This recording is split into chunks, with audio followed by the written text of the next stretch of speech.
Hello friends. आज मैं आप लोगों को प्रेसिडेंट से रिलेटेड कुछ इंपॉर्टेंट फैक्ट्स बताने जा रहा हूँ।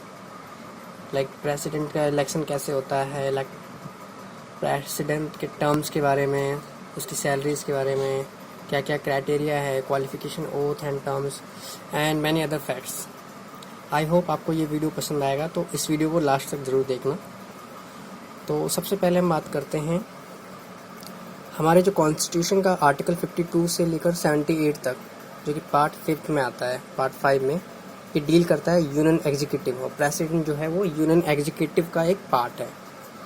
और यूनियन एग्जीक्यूटिव जो है उसमें president, vice president and prime minister and council of minister है, अटॉर्नी जनरल ऑफ इंडिया, इनको इंक्लूड किया जाता है। तो जैसे कि हम जानते हैं कि जो प्रेसिडेंट होता है head of the Indian state, और प्राइम मिनिस्टर जो होता है वो हेड ऑफ द गवर्नमेंट। तो हमेशा याद रखना, ये इससे रिलेटेड ये क्वेश्चन बहुत आता है कि प्रेसिडेंट जो होता है वो हेड ऑफ द स्टेट होता है या हेड ऑफ द गवर्नमेंट होता है। तो हमेशा याद रखना कि प्रेसिडेंट जो होता है वो हेड ऑफ द स्टेट होता है और प्राइम मिनिस्टर जो होता है वो हेड ऑफ द गवर्नमेंट। तो गवर्नमेंट जो होता है वो हेडेड बाय प्राइम मिनिस्टर और जो स्टेट होता है वो हेडेड बाय प्रेसिडेंट। और इसके अलावा भी जो है प्रेसिडेंट जो है वो he is the first citizen of India and acts as symbol of unity, integrity and solidarity of the nation. तो ये याद रखना कि प्रेसिडेंट जो होता है वो भारत का सबसे पहला नागरिक होता है। अब हम बात करते हैं इलेक्शन ऑफ द प्रेसिडेंट। तो प्रेसिडेंट का इलेक्शन कैसे होता है, क्या प्रोसेस है, तो ये बहुत ही इम्पोर्टेंट है, क्योंकि बहुत से लोगों को इसके बारे में कोई ज़्यादा खास जानकारी है नहीं, होती भी है तो उतना कंफर्म श्योरिटी के साथ वो नहीं कह सकते कि हाँ हम राइट है। तो इसको समझाने के लिए मैं आपको सिंपल सा मैंने इसमें लिख रखा है, आपको क्लियर हो जाएगा। तो प्रेसिडेंट का जो इलेक्शन होता है वो इनडायरेक्टली होता है, जैसे कि हम जानते हैं, ठीक है। तो इसमें आपको पता चल रहा होगा इलेक्टोरल कॉलेज, तो उसको हम इलेक्टोरल कॉलेज बोलते हैं, जो प्रेसिडेंट को इलेक्ट करती है। एक बॉडी है जिसका नाम इलेक्टोरल कॉलेज है। उसमें कौन कौन शामिल होते हैं आपको ये पता होना चाहिए। सबसे पहले तो elected members of both the houses of parliament. हमारे पार्लियामेंट में 2 हाउसेज हैं, हमें पता है, Lok Sabha and Rajya Sabha, upper house and lower house. Lower house जो है वो लोकसभा है, अपर हाउस जो है वो राज्यसभा है।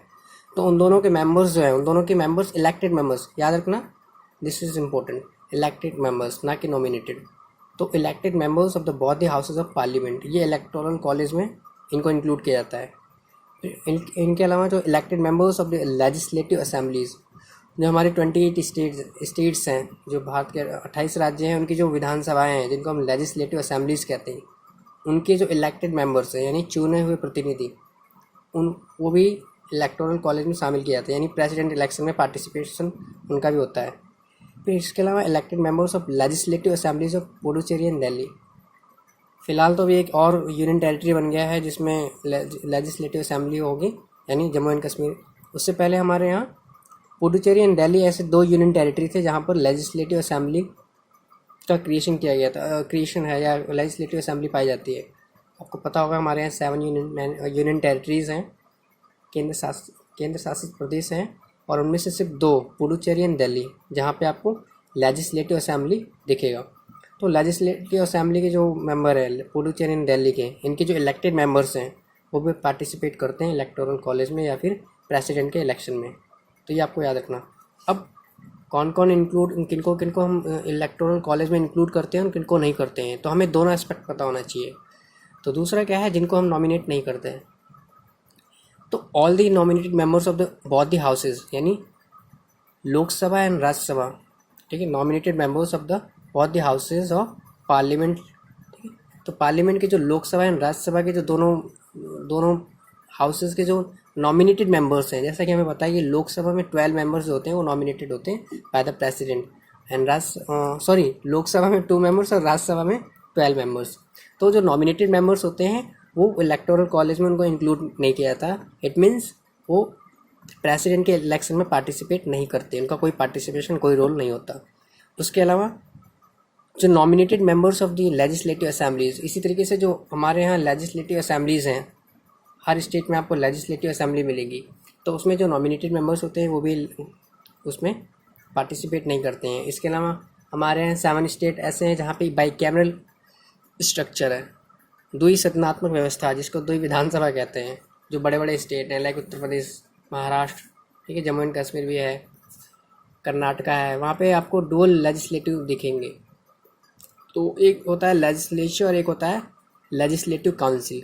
तो nominated members of legislative assembly के साथ साथ जो लेजिस्लेटिव काउंसिल है, एक होता है विधानसभा जिसको हम लेजिस्लेटिव असेंबली कहते हैं, एक होता है विधानसभा, उसके अलावा एक होता है विधान परिषद लेजिस्लेटिव काउंसिल।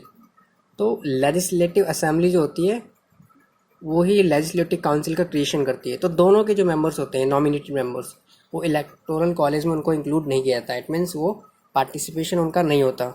इसके अलावा जो nominated members of the Puducherry and Delhi, आपको दिख रहा होगा इन दोनों, ये भी इनका भी कोई रोल नहीं होता, पार्टिसिपेशन नहीं होता।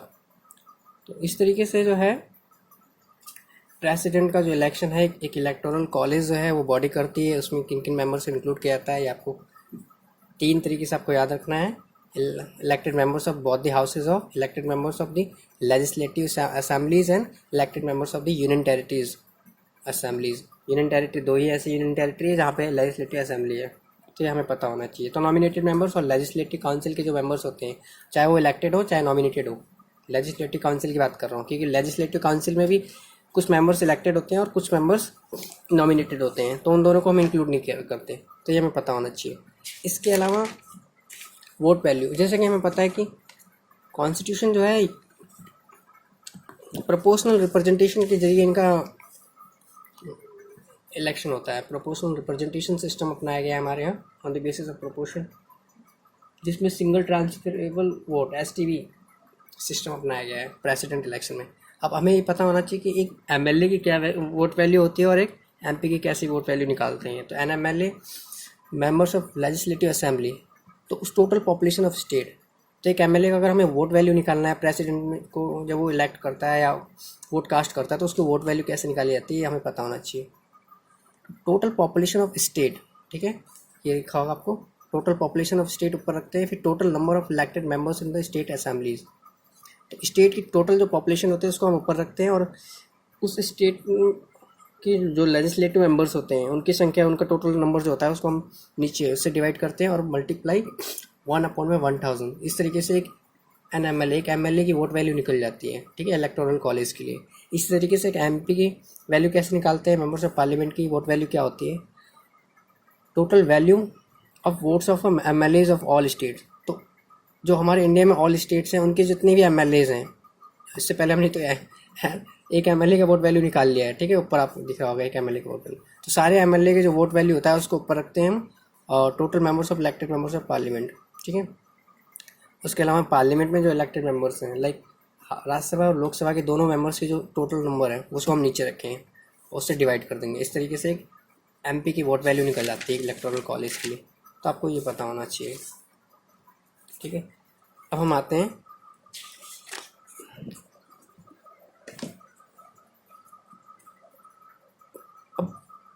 इलेक्टोरल कोटा क्या होता है प्रेसिडेंट के लिए। तो इलेक्टोरल कोटा के लिए हमें पता होना चाहिए total number of valid votes जो पोल्ड, यानी जितने नंबर जो वैलिड वोट हैं जो कास्ट किए गए हैं उसको हम ऊपर रखते हैं और नीचे अपोन में 2 रखते हैं और +1 इसलिए कि एक मेजोरिटी से एक ज़्यादा, तो जो भी है तो इस तरीके से फिर उसका इलेक्टोरल कोटा होता है, ठीक है। जितने नंबर वैलिड यानी जितने नंबर वोट जो कास्ट किए गए उसको ऊपर रखते हैं, नीचे 2 अपोन में 2 +1 यानी एक ज़्यादा, कोटा से एक ज़्यादा ही लेते हैं हमेशा।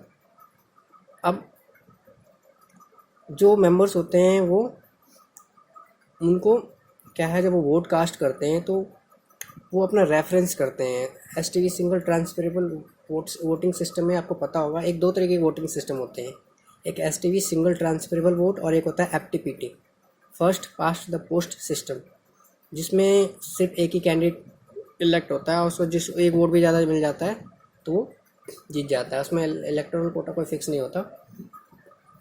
इस वाले सिस्टम में क्या होता है कि आप मान लो 4 कैंडिडेट खड़े हैं और चारों में से आपको अपनी रेफरेंस देनी है। फर्स्ट को आपने फर्स्ट किसी को रेफरेंस दिया, सेकंड रेफरेंस दी, थर्ड रेफरेंस दी, फोर्थ रेफरेंस दी, इस तरीके से चलता है इसमें। तो एक बार में अगर इलेक्टोरल कोटा किसी को नहीं मिलता तो जो सेकंड या थर्ड ये जो लास्ट वाला मेंबर्स होता है जिसको वोट का, उसका वो जो वोटिंग होता है उस वोट को जो अपर वाले होते हैं तो उसमें बांट दिया जाता है। इस तरीके से ख़त्म करते करते सिर्फ एक ही मेंबर को इलेक्ट किया जाता है जो प्रेसिडेंट बनता है, ठीक है। और ये वीडियो काफ़ी लंबी हो जाएगी, इसलिए जो अगला जो है हम टॉपिक इसी प्रेसिडेंट से रिलेटेड टॉपिक जो है नेक्स्ट वीडियो में कवर करेंगे। तो यहाँ तक जो भी डाउट होगा आपको, आप कमेंट बॉक्स में पूछ सकते हैं। नेक्स्ट टॉपिक जो होगा आपका ये होगा क्वालिफिकेशन, ओथ एंड कंडीशन, ठीक है। ये इंपॉर्टेंट है, ये हम नेक्स्ट वीडियो में करते हैं। Okay, thank you so much, bye bye.